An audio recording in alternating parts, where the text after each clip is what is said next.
Salut à tous et bienvenue pour un nouveau tutoriel Django. Aujourd'hui, on va s'attarder sur un commentaire de Boris Junior qui me disait « J'aimerais ajouter des champs à la table user dans Django, comment faire ?» Eh bien Boris, j'ai une bonne nouvelle pour toi, c'est assez simple. Donc déjà, regardons ce qu'on avait fait les dernières fois. Les dernières fois, on avait créé un projet Django Admin assez banal. Et effectivement, si on regarde dans Django Admin et qu'on regarde notre modèle user, on voit qu'il a déjà quelques champs prédéfinis, donc first name, last name, email adresse. Mais peut-être qu'effectivement, vous aurez besoin de rajouter d'autres champs, je ne sais pas moi, par exemple un numéro de téléphone ou autre. Eh bien, dans ce cas, ce que nous allons faire, et ce qui est l'une des méthodes préconisées dans la documentation de Django, c'est qu'on ne va pas réellement toucher au modèle user interne de Django. Ce qu'on va faire, c'est qu'on va créer une nouvelle classe qu'on va appeler profil, qui sera aussi un modèle et qui sera lié en one-to-one à votre user. Après, je vais aussi vous montrer comment faire en sorte que ces nouveaux champs apparaissent dans Django Admin et comment les renvoyer dans les API. Donc vous allez voir dans Django Admin, rien ne changera, ce sera la même vue que vous voyez maintenant ici, juste qu'en bas, il y aura le profil que vous pourrez donc adapter selon vos besoins. Retournons dans notre code, et là, dans User Management, donc ça c'est l'une de mes applications, si la vôtre s'appelle autrement, faites-le dans votre application à vous. On va aller dans les modèles et on va créer un nouveau modèle que je vais appeler class. Donc ici, comme d'habitude, on est dans notre application To-Do. Donc je vais appeler ça class To-Do User Profile qui va hériter de models.model. Et là, on va simplement définir nos divers champs. Donc la première chose que je vais faire, c'est que je vais lier ce profil à un compte. Donc pour cela, on crée la variable account et on va dire qu'elle est égale à models.one-to-one-field. Et là, on va dire un one-to-one vers quoi? Eh bien, vers la classe user qu'on va importer de Django contrib auth models. Et puis, pour finir, je vais aussi dire on delete. Qu'est-ce qu'on va faire? Si le user est effacé, on va aussi effacer le profil. Donc, on delete models.cascade. Voilà. Attention, ici, ne mettez pas de parenthèse à cascade, même si votre éditeur vous les ajoute automatiquement, enlevez-les. Et maintenant ici, vous définissez votre profil. Donc là, moi, je vais par exemple dire j'ai un numéro de téléphone qui va être pour moi un champ de caractères. Je vais préciser peut-être une max length, on va dire à 16. Vous pouvez le faire autrement. Et je vais rajouter, juste pour vous montrer, donc un lucky number. Donc mon chiffre porte-bonheur qui sera un integer field. Voilà. Et là, on a notre modèle. Maintenant, on va dans le terminal et on va faire Python manage make migrations. On fait entrer et là, rien ne va se passer. No changes detected. Pourquoi? Eh bien, cette application User Management, je ne l'ai pas encore ajoutée à mes settings. Donc, on va le faire tout de suite. User Management, sauvegarder. Et là, quand on fait un make migrations, on voit bien que les migrations sont faites. Maintenant, on va migrer la DB, donc Python manage migrate. Et là, si on retourne voir notre utilisateur, rien n'a changé, donc nos champs n'ont pas été ajoutés. C'est normal, on n'a encore rien changé à cette vue admin. Donc maintenant, changeons la vue admin. Pour cela, on ouvre le fichier admin.py.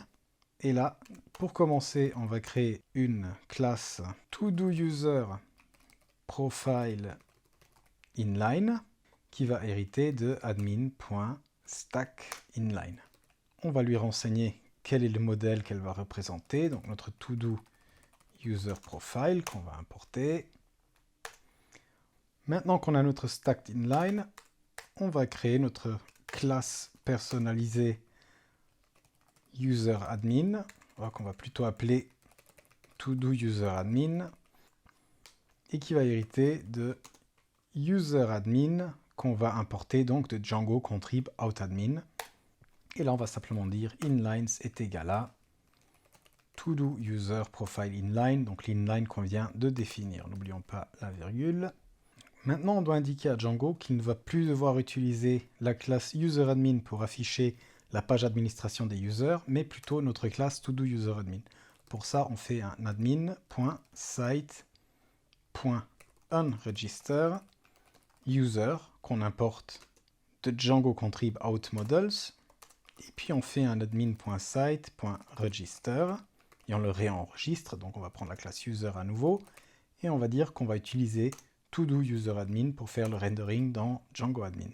On sauvegarde tout ça et comme vous pouvez le voir, on a notre profil qui a été ajouté au user et on peut maintenant lui définir un téléphone et un lucky number. On peut l'essayer, donc on va faire un plus 336 blablabla, et puis lucky number 43, on sauvegarde, on retourne voir notre user SimpleTech, et vous voyez que ce profil a bien été sauvegardé. Donc, continuons. Maintenant, la question, c'est bien beau, maintenant on a tout ça dans Django Admin, mais comment faire pour retourner ces informations dans notre API, car pour l'instant, on retourne uniquement le username, first name, last name et email. Il y a plusieurs façons de le faire, mais moi, ce que je préfère, c'est la manière suivante. On va ouvrir nos serializers, et ici, on va créer un nouveau serializer pour notre profil. Donc, classe toDoUserProfile serializer, qui va hériter de serializers.modelSerializer. On fait classe meta model est égal à toDoUserProfile. Fields, on va choisir les champs qui nous intéressent, donc le champ phone et le champ lucky number. Et maintenant, dans le user serializer qu'on avait créé la dernière fois, on va simplement faire un profile est égal à toDoUserProfile serializer. Et attention, maintenant il faut qu'on lui donne une source et lui dire où est-ce qu'il va chercher les informations pour populer ce champ. Et quand on définit un modèle avec un champ one-to-one, eh bien le champ inverse existe également. Ça veut dire on peut accéder à notre toDoUserProfile via notre classe user, mais pour cela, il va falloir dire que la source est la suivante, toDoUserProfile, tout en minuscule. Donc c'est le nom du modèle qu'on a défini. Maintenant, on va aussi le rajouter dans les métadonnées, donc dans les fields, profile, je sauvegarde, et maintenant, si j'ai pas fait de conneries, quand je ferai le refresh, voilà, vous avez le profile, phone, lucky number, et ainsi de suite. Donc là, votre imagination sera la limite, vous pouvez rajouter encore d'autres éléments, comme je l'ai dit juste avant, les rendre optionnels ou pas, à vous de voir. En tout cas, ce serait l'approche que je recommanderais, c'est l'approche que j'utilise dans tous mes projets. Et puis on arrive à la fin de la vidéo, je voulais juste répondre à cette question qui était effectivement très intéressante. Donc merci à Boris Junior d'avoir posé la question. Je tiens aussi à remercier toute la communauté de ceux qui suivent mes tutoriaux Django. Vous êtes beaucoup plus actifs que les collègues d'Angular, donc super, merci, continuez comme ça. Et si vous n'êtes pas encore abonné à la chaîne et que vous avez aimé ce contenu, respectivement si vous voulez voir plus de contenu dans le genre là, abonnez-vous. Laissez-moi aussi un petit commentaire comme Boris Junior l'a fait afin que je sache qu'est-ce que vous aimeriez voir dans les prochaines vidéos. J'essaierai de les faire dès que j'ai un peu de temps si ça tombe dans mes compétences. Et si vous avez aimé cette vidéo, n'hésitez pas à me lâcher aussi un petit pouce bleu, ça fait toujours plaisir. Je vous souhaite un très bon week-end et à très bientôt.